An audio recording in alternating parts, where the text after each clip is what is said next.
Hello everyone. Welcome to success with Rai Academy. 5 April 2021 के दैनिक जागरण के राष्ट्रीय संस्करण को आज के इस वीडियो में हम डिस्कस करेंगे। तो चलिए वीडियो को शुरू करते हैं। जो सबसे पहली हेडलाइन है हमारी, वो है संक्रमण रोकने के लिए प्रधानमंत्री की 5 सूत्रीय रणनीति। अभी 4 अप्रैल को जो इंडिया में 1 लाख केस निकले हैं, उसके बाद प्रधानमंत्री मोदी ने जो स्वास्थ्य सचिव हैं उनके साथ बैठक की है। जो प्रमुख समीक्षा बैठक थी ये, इसमें जोर दिया गया कि 5 सूत्री कार्यक्रम पर टेस्टिंग, ट्रेसिंग, ट्रीटमेंट, कोरोना के उचित व्यवहार और टीकाकरण को बताया गया है इसमें जरूरी। ये 5 सूत्री रणनीति थी इनकी। और इसमें जो अभी हाल ही में पंजाब, छत्तीसगढ़ और मध्य प्रदेश में ज़्यादा केसेस बढ़ रहे हैं, उसको उस राज्यों पर फोकस किया जाएगा और वहाँ पर केंद्रीय टीम भेजी जाएगी।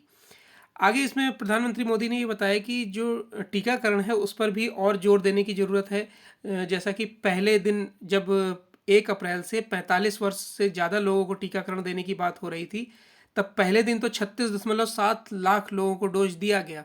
उसके बाद इसमें भारी कमी आ गई। जबकि केंद्र सरकार का देखिए यहाँ पर लिखा गया है, और पहले दिन 36.7 लाख डोज दिए गए थे और लक्ष्य जो था वो 50 लाख लोगों को टीका देने का था, जो कि काफ़ी पीछे चल रहे हैं इसमें। और आगे भी इसमें और जैसा कि केसेस बढ़ते जा रहे हैं और राज्यों में भी बढ़ रहे हैं, जैसे दिल्ली, उत्तर प्रदेश, तमिलनाडु, लेकिन वहाँ पर अभी स्थिति थोड़ी नियंत्रण में है। फिर भी केस जो 1 लाख से ज़्यादा जा रहे हैं उस पर गंभीरता जताई जा रही है। वैक्सीन उत्पादन में और कंपनियों से बात हो रही है ताकि वैक्सीन का जो उत्पादन है वो बढ़ाया जा सके। जितना ज़्यादा उत्पादन होगा, क्षमता बढ़ाई जाएगी, उसके बाद और इसमें और लोगों को जोड़ा जाएगा। नए निर्माताओं को भी जोड़ने का इसमें प्रयास हो रहा है। टीकाकरण की रफ्तार नहीं बढ़ पाना, ये सबसे बड़ी आप कह सकते हैं टेंशन है सरकार की। और संक्रमण को रोकना, इसमें जो 100% मास्क को भी जरूरी बताया गया है कि अब जो मास्क लगाना होगा वो जरूरी अनिवार्य कर दिया जाएगा 14 अप्रैल तक इसके लिए एक विशेष अभियान भी चलाया जाएगा। आप भी बिना मास्क के मत निकलिए, क्योंकि कोरोना फिर से सेकेंड स्टेज पर आ गया है। नेक्स्ट न्यूज़ है कि मंगल पर उतरा नासा का इंजीन्यूटी हेलीकॉप्टर। इससे पहले जो परसिवरेंस रोवर ने जो मंगल ग्रह पर सतह पर उतरकर जो तस्वीरें भेजी थी, वो वाकई में आश्चर्यजनक तस्वीरें थी। वहाँ से एक साउंड भेजा गया था जिसमें लग रहा था वहाँ पर जीवन है। तो इन सब के बाद अब ये जो 2 किलोग्राम का आप जो पिक में देख रहे हैं, ये 2 किलोग्राम का है, जो मंगल की सतह से उड़ान भरेगा। अमेरिकी अंतरिक्ष एजेंसी नासा के परसिवरेंस रोवर्स के साथ मंगल ग्रह पर गया 2 किलोग्राम वजनी इंजीन्यूटी हेलीकॉप्टर पहली कंट्रोल फ्लाइट के साथ तैयार है। इसे इसकी पहली उड़ान के लिए मंगल की सतह पर उतार दिया गया है। यह पहला अवसर होगा जब कोई हेलीकॉप्टर मंगल की सतह से उड़ेगा और कैमरे में उसका नज़ारा कैद किया जाएगा। 1000 किलोग्राम वजनी परसिवरेंस 18 फरवरी को मंगल की सतह पर उतरा था। नासा की जेट प्रोपल्सन लेबोरेटरी ने ट्वीट करके इंजीन्यूटी के मंगल की सतह पर उतरने की पुष्टि की है। नेक्स्ट न्यूज़ है कि जापान अमेरिका के बीच ताइवान और चीन पर केंद्रित होगी वार्ता। देखिए, जो 16 अप्रैल को अमेरिकी राष्ट्रपति जो बाइडेन और जापान के प्रधानमंत्री योशिहिदे सुगा के बीच मुलाकात होने वाली है, उस पर उसका जो फोकस होगा वो ताइवान पर जो चीन कब्जा करना चाहता है उस पर फोकस होगा। अभी हाल ही में चीन ने जो ताइवान के खिलाफ संघर्ष विराम की घोषणा करी थी, उसके बावजूद जो लड़ाकू विमान हैं और जो सैनिक हैं वो ताइवान की सीमा पर चले गए थे।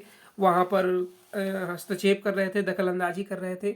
और जो वहाँ ताइवान की सीमा पर चीन ने जो अपना युद्धाभ्यास किया है PLA ईस्टर्न थिएटर कमांड के नेतृत्व में, वो भी ताइवान के खिलाफ माना जा रहा है। क्योंकि चीन जो है वो किसी भी कीमत पर ताइवान पर कब्जा करना चाहता है। ताइवान इसको लेकर काफ़ी भ्रमित भी है, डरा हुआ है, और वो अमेरिका जैसे सशक्त राष्ट्रों से मदद भी मांग रहा है। अमेरिका ने भी इसकी चेतावनी चीन को दे रखी है कि वो ताइवान पर अगर आक्रमण करता है, उसको हड़पने की कोशिश करता है, तो उसका खामियाजा भुगतना पड़ेगा। इसी को लेकर दोनों राष्ट्राध्यक्षों की बैठक होगी। जापान के प्रधानमंत्री योशिहिदे सुगा और अमेरिकी राष्ट्रपति जो बाइडेन ने 16 अप्रैल को होने वाली वार्ता में ताइवान और चीन में मानवाधिकार हनन मुख्य मुद्दा बनाने को लेकर बैठक करेंगे। दोनों ही देशों का मानना है कि ताइवान में स्थिरता लाया जाना बहुत जरूरी है। ताइवान को लेकर चीन की बढ़ती गतिविधियों ने दोनों ही देशों को स्थायी समाधान ढूंढने के लिए मजबूर कर दिया है। बीजिंग ताइवान को पूरी तरह से अपना अधिकार क्षेत्र मानता है और उसका दावा है कि यह उसका अपना क्षेत्र है। यहाँ किसी दूसरे देश का हस्तक्षेप उसकी संप्रभुता को चुनौती देने वाला है। आप देख सकते हैं कि किस तरीके से वो पूरी तरीके से ताइवान को अपना ही हिस्सा मानता है और कभी भी उस पर आक्रमण करके उसको अपना हिस्सा बना सकता है।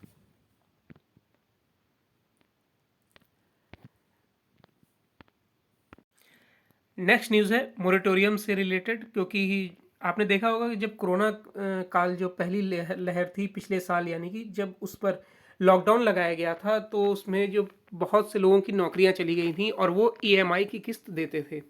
उसमें हुआ कि सरकार ने एक सहूलियत दी 6 महीने की कि आपको ईएमआई नहीं चुकानी होगी। उसके बाद जो मतलब आपको एक अलग से फॉर्म भरना था कि मुझे ईएमआई 6 महीने की ईएमआई में छूट चाहिए। उसके बाद जब लॉकडाउन हटाया गया, स्थिति सामान्य हुई, उसके बाद 6 महीने का जो ब्याज था उस पर ब्याज लगाकर, यानी ब्याज पर ब्याज लगाकर लोगों के पास उसको भेजा गया। तो इस पर जनहित याचिका दायर करी गई कि जब सरकार ने छूट दे रखी थी तो ब्याज पर ब्याज देने का कोई मामला नहीं बनता है। इस पर ही सरकार ने सुप्रीम कोर्ट ने फैसला दिया था कि ब्याज पर ब्याज नहीं दिया जाएगा। हाँ, जो ईएमआई की किस्त थी ब्याज सहित सिर्फ वही दिया जाएगा। लोन मोरेटोरियम मामले में सुप्रीम कोर्ट के फैसले से सरकारी बैंकों पर 1800 से 2000 करोड़ का अतिरिक्त बोझ पड़ सकता है। सुप्रीम कोर्ट ने मार्च से अगस्त 2020 के बीच मोरेटोरियम का विकल्प चुनने वाले सभी लोगों को ब्याज पर ब्याज से राहत का फैसला दिया है। इसमें 2 करोड़ रुपए से ज़्यादा के लोन शामिल होंगे, क्योंकि इसमें छोटे लोन पर ब्याज पर छूट का फैसला नवंबर में ही आ गया था। उस फैसले के तहत लोन मोरेटोरियम का विकल्प नहीं चुनने वालों को भी ब्याज पर ब्याज के बराबर की राशि खाते में दी गई थी। सूत्रों का कहना है कि शुरुआत में 60% कर्जदारों ने मोरेटोरियम का विकल्प चुना था और धीरे धीरे यह घटकर 40% पर आ गया था। सरकारी बैंकों के मामले में ऐसे कर्जदार 25% ही रह गए थे। ताज़ा फैसले के तहत बैंक कर्जदारों को उस अवधि के लिए ब्याज पर वसूला गया ब्याज वापस करेंगे जिसमें उन्होंने मोरेटोरियम का विकल्प चुना था। नेक्स्ट है कि निर्यात में रोजगार की आस। भारत का निर्यात क्षेत्र अर्थव्यवस्था में नई उम्मीद जगा रहा है। इस साल मार्च में वस्तुओं के निर्यात में पिछले साल मार्च के मुकाबले 58.50% की बढ़ोतरी रही है। आगे भी निर्यात में बढ़ोतरी का सिलसिला जारी रहने की संभावना है। इससे इस सेक्टर में रोजगार निकलने की उम्मीद की जा रही है, खासकर एमएसएमई क्षेत्र में। भारत के निर्यात में सूक्ष्म, लघु एवं मध्यम उद्यम यानी कि एमएसएमई क्षेत्र का योगदान 45% से अधिक है। निर्यातकों ने बताया कि मार्च में मुख्य रूप से रोजगार परक क्षेत्रों के निर्यात में बढ़ोतरी दर्ज की गई है और भविष्य में निर्यात ऑर्डर को देखते हुए आगे भी उनके निर्यात में बढ़ोतरी जारी रहेगी। जेम्स व ज्वेलरी के निर्यात में मार्च में पिछले साल मार्च के मुकाबले 75.57% और ड्रग्स व फार्मा में 47.37% का इजाफा रहा। इंजीनियरिंग उत्पादों के निर्यात में 70.28% की वृद्धि दर्ज की गई। अन्य रोजगार परक क्षेत्र हैंडीक्राफ्ट्स व कॉरपोरेट के निर्यात में 42.59%, सभी प्रकार के रेडीमेड गारमेंट्स में 27.49% और लेदर व लेदर उत्पादों के निर्यात में 18.27% की बढ़ोतरी हुई। निर्यातकों का कहना है कि पिछले साल वैश्विक स्तर पर लॉकडाउन की वजह से जिन श्रमिकों को छुट्टी पर भेज दिया गया था उन्हें फिर से वापस बुलाया जा रहा है और उनकी जगह नए श्रमिकों को रखने की तैयारी भी चल रही है। नेक्स्ट है कि फरवरी में डिस्कॉम पर बकाया 17% बढ़ा। बिजली वितरण कंपनियों यानी कि डिस्कॉम पर उत्पादक कंपनियों का बकाया 17% बढ़ गया है। फरवरी 2021 में डिस्कॉम पर बकाया 1,02,684 करोड़ रुपए रहा है, जो फरवरी 2020 में 87,888 करोड़ रुपए रहा था।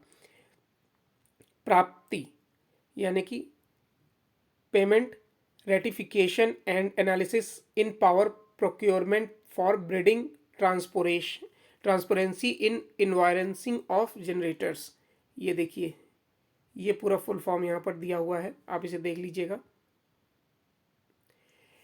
पोर्टल से यह जानकारी सामने आई है। उत्पादकों एवं वितरण कंपनियों के बीच बिजली खरीद लेनदेन में पारदर्शिता के लिए मई 2018 में प्राप्ति पोर्टल को लॉन्च किया गया था। डिस्कॉम पर बकाये के मामले में राहत की बात यह कही जा सकती है कि 1 महीने पहले की तुलना में इसमें कुछ कमी आई है। जनवरी में बकाया 1,03,116 करोड़ रुपए का, दिसंबर 2020 में बकाया 1,02,676 करोड़ रुपए था, जो लगभग फरवरी में बराबर ही रहा है। फरवरी में डिस्कॉम पर ऐसा बकाया जिसे 45 दिन बाद भी नहीं चुकाया जा सका, उसका स्तर 91,549 करोड़ रुपए रहा, जो साल भर पहले 73,867 करोड़ रुपए था। नेक्स्ट है एडिटोरियल। एडिटोरियल पेज में जो हमारा पहला आर्टिकल है वो है आदत से मजबूर अड़ियल पाकिस्तान, और यह आर्टिकल लिखा है विदेश मंत्रालय में सचिव रहे विवेक काटजू द्वारा। पाकिस्तानी वित्त मंत्री हम्माद अजहर के नेतृत्व वाली उच्च अधिकार प्राप्त आर्थिक समन्वय समिति ने गत 31 मार्च को भारत से कपास और चीनी के आयात को हरी झंडी दिखाई थी। वाणिज्य मंत्रालय की सिफारिश पर ही समिति ने यह अनुमति प्रदान की थी। इसमें पाकिस्तानी प्रधानमंत्री इमरान खान की सहमति भी थी। फिलहाल पाकिस्तान कपास उत्पादन में भारी कमी से जूझ रहा है। वहाँ कपड़ा उद्योग पर इसकी तगड़ी मार पड़ रही है। इस कारण उसे किफ़ायती दर पर तत्काल कपास चाहिए। ऐसी आपूर्ति केवल भारत से ही संभव है। पाकिस्तान में चीनी की भी भारी किल्लत है। मध्य अप्रैल से के दौरान चीनी की खपत खासी बढ़ जाएगी, क्योंकि रमजान का महीना शुरू हो जाएगा। इसमें कीमतें और बढ़ेंगी, जिसमें आम आदमी का बजट बिगड़ेगा। ऐसे में समिति का फैसला तार्किक आधार पर एकदम दुरुस्त था। यह दोनों देशों के बीच बेहतर हो रही उन भावनाओं के अनुरूप ही था जिसमें 24 फरवरी को सीमा पर संघर्ष विराम और तनाव घटाने को लेकर सहमति बनी थी। भारत से कपास एवं चीनी आयात को लेकर इमरान खान के रवैये में अचानक आए बदलाव का विश्लेषण करें तो उससे पाकिस्तान के मौजूदा आर्थिक हालात, राजनीतिक रस्साकसी और भारत के खिलाफ उस गहरी दुश्मनी के भाव की तस्वीर दिखेगी जो वहाँ के एक बड़े और प्रभावशाली वर्गों में गहरी पैठ किए हुए है। इसमें पाकिस्तानी राजनीतिक, सामरिक बिरादरी और सेना शामिल है। पाकिस्तान की अर्थव्यवस्था गहरे संकट में है। जहां उसकी आबादी तेजी से बढ़ रही है, वहीं अर्थव्यवस्था गतिहीन हो गई है। कट्टरपंथी सोच में लगातार विस्तार और तमाम आतंकी संगठनों की मौजूदगी के कारण अंतर्राष्ट्रीय निवेशक उससे परहेज किए हुए हैं। ऐसे विकट आर्थिक परिस्थितियों से पाकिस्तान तभी बाहर निकल सकता है जब वह भारत के साथ शांति कायम करे, अन्यथा उसकी अर्थव्यवस्था कुछ रेंगती हुई आगे बढ़े या और नीचे चली जाएगी। रिश्तों को सुधारने की इस कवायद का न केवल पाकिस्तान के सत्तारूढ़ दल बल्कि कई विपक्षी दलों के नेताओं ने भी विरोध किया है। पाकिस्तानी नेताओं में बैठे कुछ लोगों की सह के बिना वे ऐसा नहीं कर सकते। यानी भारत को लेकर नीति पर पाकिस्तानी सेना में भी मतभेद है। जनरल बाजवा सभी कमांडरों को लामबंद करने में सक्षम नहीं हुए। फिलहाल वह सेवा विस्तार पर हैं और जब से उन्होंने यह प्रस्ताव स्वीकार किया तब से सेना के भीतर उनकी प्रतिष्ठा पर कुछ आंच अवश्य आई है। तमाम पाकिस्तानी आर्थिक दुश्वारियों झेलने को तैयार है, मगर भारत के प्रति शत्रुता भाव छोड़ना उन्हें मंजूर नहीं है। इस दुश्मनी की जड़ें उसी द्विराष्ट्र सिद्धांत से जुड़ी हैं जिस आधार पर पाकिस्तान बना। पाकिस्तान के साथ शांति के अवसरों की तलाश में भारतीय नीति निर्माताओं को यह ध्यान रखना होगा। फिलहाल उन्हें सतर्क रहना होगा कि बाजवा और इमरान को शर्मिंदा करने के साथ ही भारत को प्रतिक्रिया व्यक्त करने पर मजबूर करने के लिए वहां का सैन्य सियासी वर्ग किसी दुस्साहस को अंजाम देने में सफल न होने पाए। नेक्स्ट आर्टिकल है धर्म और संस्कृति की भूमिका, और ये आर्टिकल लिखा है बौद्ध एकेडमी के निदेशक आचार्य अरविंद आलोक द्वारा। हालांकि ये आर्टिकल उतना इम्पोर्टेंट नहीं है हमारे लिए। धर्म एवं संस्कृति पर प्रायः होने वाली बहस यह भूल दिया जाता है कि भारत की पहचान सदा से धर्म एवं संस्कृति की ही रही है। ये दोनों एक दूसरे के पूरक हैं। जहाँ धर्म संस्कृति का आधार है, वहीं संस्कृति धर्म की संवाहिका है। दोनों ही अपने अपने परिप्रेक्ष्य में राष्ट्र के निर्माण एवं राष्ट्रीयता के संरक्षण में सहायक सिद्ध होते हैं। जहाँ धर्म अपनी स्वाभाविकता के साथ सामाजिक परिवेश का आधार बनता है, वहीं सांस्कृतिक सामाजिक मूल्यों का स्थायी निर्माण करती है। कहना अप्रासंगिक नहीं होगा कि धर्म का सूत्र मानव के सर्वांगीण विकास को सुनिश्चित करता है, तो वहीं सांस्कृतिक मानवीय संवेदनाओं को सामाजिक सरोकार से जोड़ती है। इस तरह धर्म कालांतर में संस्कृति का रक्षण करता है और सांस्कृतिक धर्म के आधार पर उन्नयन करती है। भारतीय भाषाविदों, धार्मिक गुरुओं एवं सांस्कृतिक पोषण करने वाले व्यक्तियों ने विश्व में अपनी पहचान बनाकर भारत की गरिमा को हमेशा गौरव प्रदान किया है। उनके लोग भारतीय धर्म एवं संस्कृति के माध्यम से आज भी निरंतर सक्रिय हैं। आवश्यकता इसकी है कि भारतीय धर्म एवं संस्कृति के विभिन्न आयामों को आधुनिक परिवेश में परिभाषित किया जाए और इन क्षेत्रों में काम कर रहे लोगों को सरकार द्वारा प्रोत्साहित किया जाना चाहिए। इसमें न केवल भारत का सांस्कृतिक संबंध दुनिया से मजबूत होगा, बल्कि आर्थिक एवं राजनयिक संबंध भी प्रगाढ़ होंगे। नेक्स्ट है टीकाकरण में सुस्ती। कोरोना संक्रमित मरीजों की बढ़ती संख्या देखकर यह स्पष्ट है कि संक्रमण की दूसरी लहर पहली लहर को पार करने वाली ही है। जल्द ही प्रतिदिन 1 लाख से अधिक कोरोना संक्रमण लोग सामने आ रहे हैं। निसंदेह यह चिंताजनक स्थिति होगी। इस स्थिति से तभी बचा जा सकता है जब एक ओर जहां आम लोग कोरोना संक्रमण से बचे रहने के उपायों को लेकर सावधानी बरतें, वहीं दूसरी ओर टीकाकरण की रफ्तार तेज की जाए। इससे संतुष्ट नहीं हुआ जा सकता, तो अभी तक 7 करोड़ से अधिक लोगों को टीका लगाए जा चुके हैं।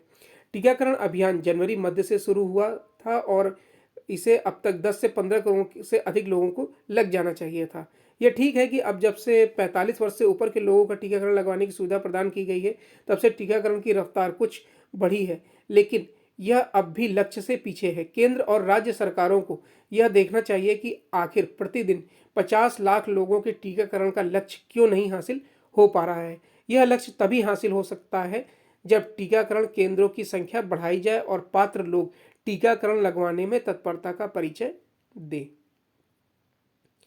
नेक्स्ट है कि देश की पहली महिला क्रिकेटर कमेंटेटर चंद्रा का निधन।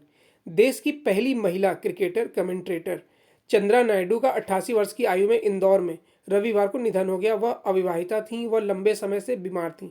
भारतीय क्रिकेट टीम के पहले कप्तान कर्नल CK नायडू के बेटी होने के अलावा उनकी अपनी पहचान थी।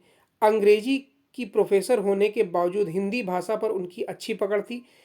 ख्यात हिंदी कमेंटेटर सुशील दोषी को भी उन्होंने बतौर कमेंटेटर प्रोत्साहित किया। तो ये आज का यानी 5 अप्रैल 2021 का दैनिक जागरण का राष्ट्रीय संस्करण था। आई होप आपको वीडियो अच्छा लगा होगा। अगर आपको वीडियो अच्छा लगा हो तो लाइक और शेयर कर दीजिएगा। वीडियो देखने के लिए धन्यवाद।